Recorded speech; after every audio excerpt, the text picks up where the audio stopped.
It's about 1 a.m. I'm in San Luis Obispo. I just left Pismo Beach about 20 minutes ago. It's a really short ride, maybe 18 miles, maybe less. So I came here. I was parked over there at Walmart. Parking lot was empty. There are signs, no overnight parking, so no recreational vehicles. So I left it. Didn't want somebody at 3 in the morning wake me up.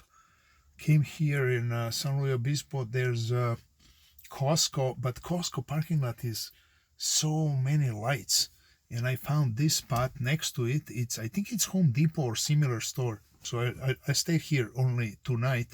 About 7 a.m. I'm gonna move to park like normally. I'm now at the end of the parking. We'll see. Tomorrow I'll visit here the mission and keep moving. It's Friday. One day in July. I don't know. It's almost the end of the month, and I really don't know the date. Maybe 18th, 20th, something like that. Actually, I talked with a friend on the phone, and he just told me it's Friday. I was pretty sure it's Wednesday. So, okay, I checked, it's Friday. I don't know the date. And I'm in San Luis Obispo. Last night I parked at the Home Depot parking lot. Let's see, what do we have outside? So this side is completely empty, as you can see. I'm at the end of the parking lot, and here's the lucky penny. How much luck it is, we'll see. So there's a Home Depot. On the other side, big parking lot, it's Costco. There's a couple other stores. But the night was quiet. I slept till 10 o'clock. Then I start hearing some noise from some trucks and traffic when the stores opened. So here's the smallest school bus you ever saw.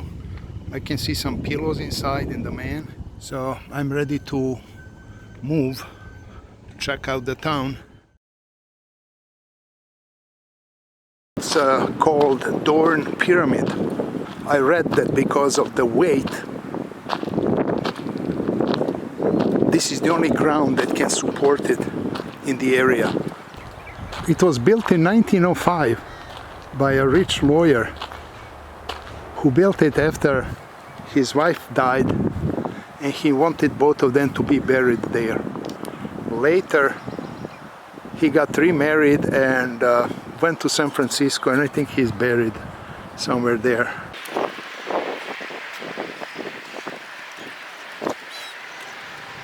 So there's Cora Dorn, died 1905.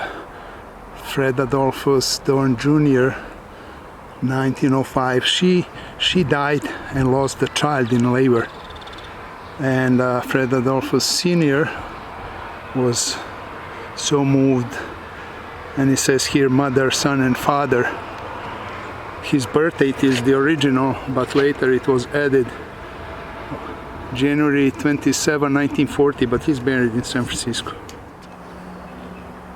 This should be, I think, the entrance, and it reads, "Disturb not the sleep of death."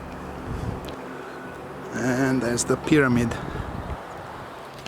I read that the pyramid is not sealed and that there are 2 stones still available for pyramid to be sealed, and I think those 2 stones should go instead of this, but it's gonna stay forever like this.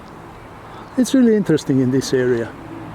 Very nice, cool little cemetery. Most people, what I read, are there died about 1900, 05, 10, 14.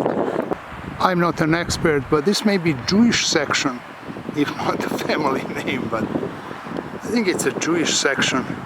And all these Mason signs I see around, and the name Old Fellowship Cemetery, I think it's a hint that it's just for members.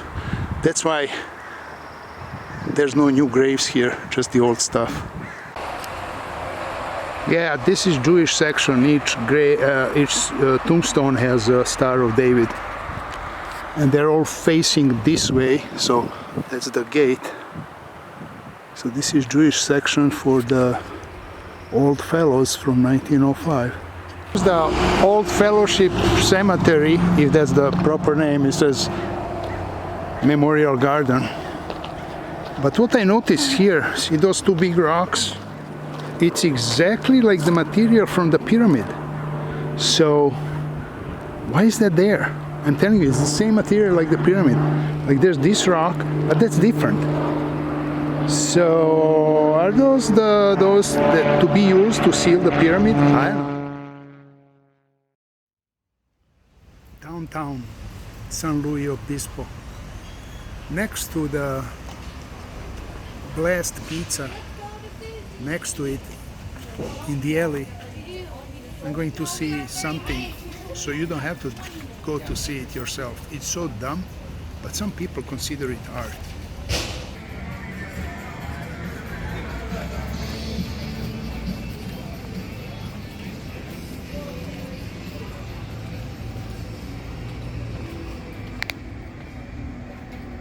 This is Bubblegum Alley. 15 feet tall, 70 foot long. Collection of bubblegums. You just paste your own wherever you want. This started after Second World War. And it is so ridiculous that some people call it art. There's some artists that actually start making art, and I don't know the guy's name who made a portrait of himself with only chewing gum found.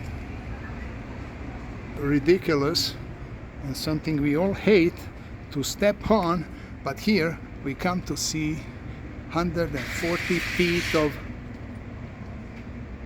bubblegum. And there's messages. What do you think? Is it worth the trip?